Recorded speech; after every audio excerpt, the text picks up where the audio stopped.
Good morning students, how are you बेटा।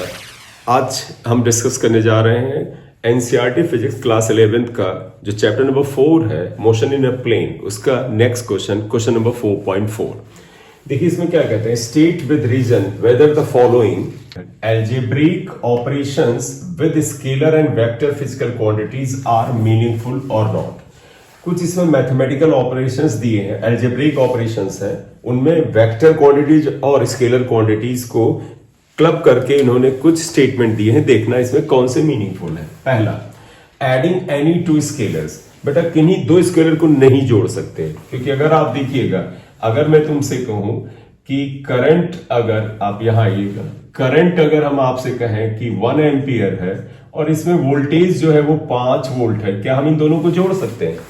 दोनों scalar हैं, लेकिन हम ऐसे थोड़ा जोड़ सकते हैं कि I में B को जोड़ दें, करंट में वोल्टेज को जोड़ दें। नहीं, करंट में करंट जुड़ेगा तो सेम स्केलर क्वांटिटीज को जोड़ा जा सकता है। जैसे 5 एम्पियर करंट में 5 एम्पियर करंट जोड़ दीजिए, 10 वोल्ट में 5 वोल्ट जोड़ दीजिए। लेकिन एनी टू क्वांटिटीज, ये गलत होता है एनी टू से, तो नहीं हो सकता है, ये मीनिंगफुल नहीं है, तो this is not meaningful. Second, adding a scalar to a vector of the same dimension. बेटा किसी स्केलर को सेम डायमेंशन के वेक्टर में ऐड कर दें, कहां हो सकता है? आइए एग्जाम्पल लेते हैं। जैसे डिस्टेंस ले लीजिए, डिस्टेंस का डायमेंशन या यूनिट मीटर पर सेकेंड है और इसको आप डिस्प्लेसमेंट पे जोड़ दीजिए। डिस्प्लेसमेंट अगर आप लें, इसका भी यूनिट मीटर पर सेकेंड है, तो देखो दोनों का यूनिट या डायमेंशन सेम है। क्या हम डिस्टेंस में डिस्प्लेसमेंट को जोड़ सकते हैं? जैसे डिस्टेंस मान लीजिए 5 मीटर है और डिस्प्लेसमेंट है 10 मीटर और टुवर्ड्स नॉर्थ अगर आ गया, क्या हम सिंपली जोड़ देंगे? नहीं जोड़ पाएगा। क्यों? क्योंकि वेक्टर क्वांटिटीज में वेक्टर के नियम चलते हैं। तो आप कहें कि adding a scalar to a vector of the same dimensions, नहीं, डायमेंशन सेम होने के बावजूद भी एक स्केलर में एक वेक्टर को नहीं जोड़ा जा सकता, ये भी मीनिंगफुल नहीं है। थर्ड आइएगा, multiplying any vector by any scalar, ये हो सकता है। जैसे आप देखिएगा, फोर्स अगर 10 न्यूटन है, ये एक वेक्टर क्वांटिटी है, कुछ इसकी डायरेक्शन है, मान लें टुवर्ड्स नॉर्थ है, नॉर्थ।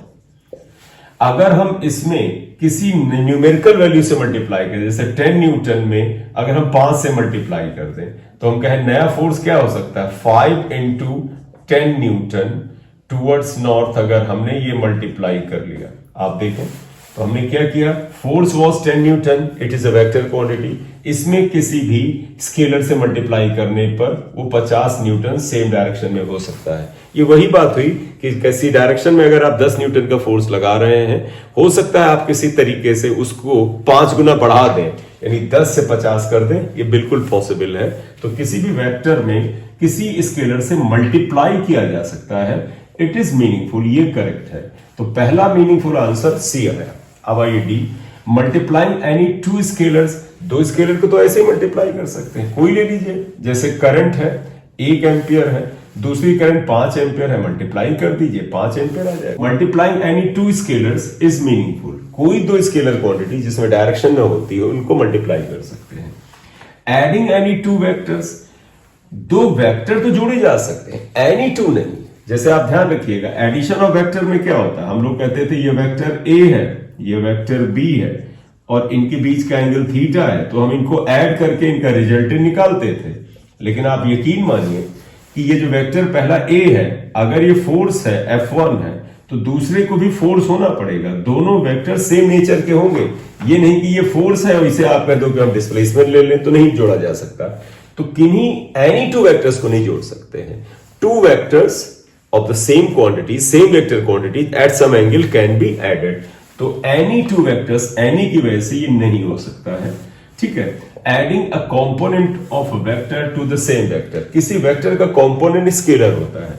जैसे एक ये वेक्टर क्वांटिटी है, मान लेते हैं A है, तो इसका कंपोनेंट अगर थीटा एंगल पे लेंगे तो परपेंडिकुलर डाल के आप इसको A cos थीटा लिखते हैं और ये स्केलर है।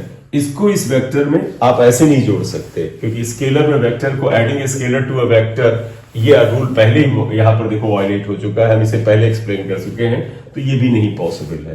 तो इसमें मीनिंगफुल दो स्टेटमेंट आते हैं। First is option C and the second option D, these two are meaningful. Therefore meaningful statements are C and D, ये आंसर हो गया। ठीक है बेटा, तो इसमें आप स्केलर और वेक्टर का जो आपका प्रीवियस नॉलेज है, जब आप पढ़ रहे थे तो उसके नॉलेज को आपको थोड़ी सतर्कता से, थोड़ा होता है ना, संभल करके लगाना। फॉर वॉचिंग द वीडियो, अगर आपने चैनल को सब्सक्राइब नहीं किया तो कर लीजिए और लाइक दे दिया करिए। Thank you.